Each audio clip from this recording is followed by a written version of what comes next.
ఇదిగో ఏయ్ నిన్నే నా గది శుభ్రం చేయలేదే? ఇప్పుడే ఊడ్చాను రేఖ. రేఖ ఏమిటమ్మా? చూడండి అత్తయ్య, నేను స్నానానికి వెళ్ళినప్పుడు వచ్చి 4 చీపుళ్ళు అటు ఇటు వేసి వెళ్ళిపోయింది.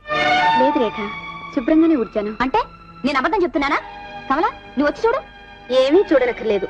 ఆవిడ గారి సంగతి నాకు తెలియదా ఏమిటి? మొన్నొక రోజు కందిపప్పులో రాళ్లున్నాయి, కాస్త ఏలు పెట్టి వదినా అని ఇచ్చి వెళ్ళాను. ఇంతవరకు అతిగతి లేదు. ఇంత బద్దకస్త్రాలు నేనెక్కడా చూడలేదమ్మా. అత్తయ్య, రోజు ఇలా ప్రతి చిన్న విషయానికి ఈవిడ గారితో ఇలా పేచీలు పడ్డం నా వల్ల కాదు. ఇంటి ఖర్చుకు మేం తక్కువ ఇవ్వడం లేదు. దయచేసి ఓ పని మనిషిని పెట్టండి. ఈవిడ గారు ఉండగా ఇంకో పని మనిషి ఎందుకు? ఇంటి ఖర్చుకి సరిపోయే డబ్బులు ఇవ్వక ఇంటి పని చేయకుండా ఉంటే ఈవిడ్ని కూర్చోపెట్టి మేపేదెవరు? అలా చూస్తావే, పైకెళ్ళి గది ఊడ్చిరా. ఆ గది ఊడిస్తే ఏం లాభం?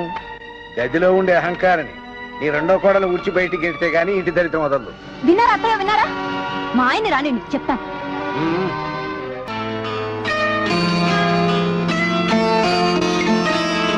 నాన్నా వచ్చావా?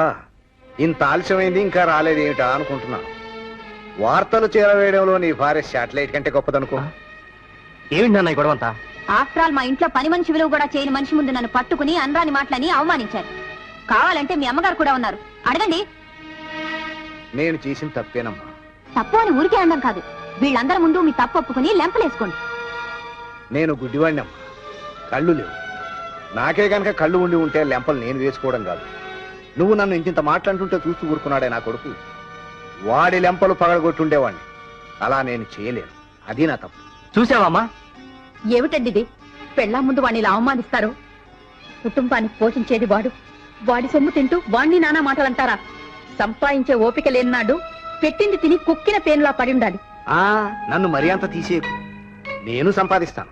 ఏం చేసి సంపాదిస్తారు? ఒక గంగిరెద్దును వీధులని తిప్పి ప్రతి ఇంటి ముందు డూడు బసవన్న ఆట ఆడించి సంపాదిస్తాను. బాగానే ఉంది.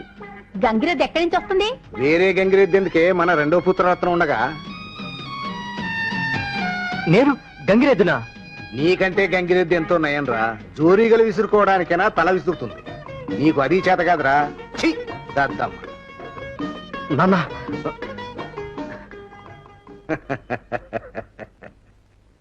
ఏమిటి విషయం? నీ భార్య ద్వారా ఈ పాటికి నీకంతా తెలిసే ఉంటుంది. అలా వార్తలు చెరవేసే అలవాటు నా భార్యకి లేదులే. చెప్పు విషయం ఏమిటో. ఈ ఇంట్లో పని మనిషిని పెట్టుకునే తాత నాకుందరూ ఒప్పుకుంటావా? ఒప్పుకుంటాను. కానీ నేను పెట్టుకోలేదు. కారణం, ఈ ఇంటి ఖర్చులకు నువ్వు ఇవ్వగలిగింది తక్కువ. ఓ పని మనిషిని పెట్టుకుంటే దానికి జీతం నేనే ఇవ్వవలసి ఉంటుంది. ఇవ్వగలను, కానీ నిన్ను అవమానించినట్టుంటుంది. అందుకే నీ పరువు నిలబెట్టడం కోసమే నేను ఆ పని చేయలేదు. అయితే ఇంతకీ ఇప్పుడు ఏమంటావు? ఈ ఇంటి పని మనిషి రోజు ముందుగా నాగది ఓడవాలని నీ భార్యతో చెప్పు.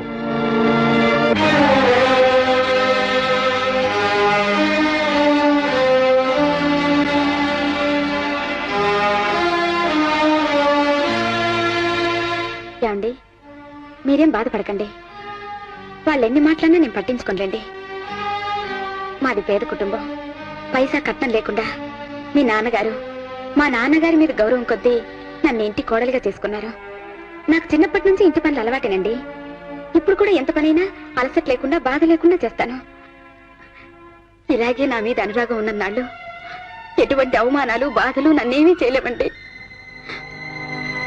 నువ్వెంత చెప్పినా ఈ ఇంట్లో నీకు జరిగే అన్యాయం నాకు తెలుసు శాంతి. కానీ ఏం చేయను? కళ్ళు లేని తండ్రిని విడిచి ఉండలేక, వేరే కాపురం పెట్టలేక సతమతం అయిపోతున్నాను. ఆ పని మాత్రం చేయకండి. ఈ చీకటి లోకంలో మీరొక్కరే ఆయన కాంతి కిరణం. మీరంటే ఆయనకు పంచ ప్రాణాలు.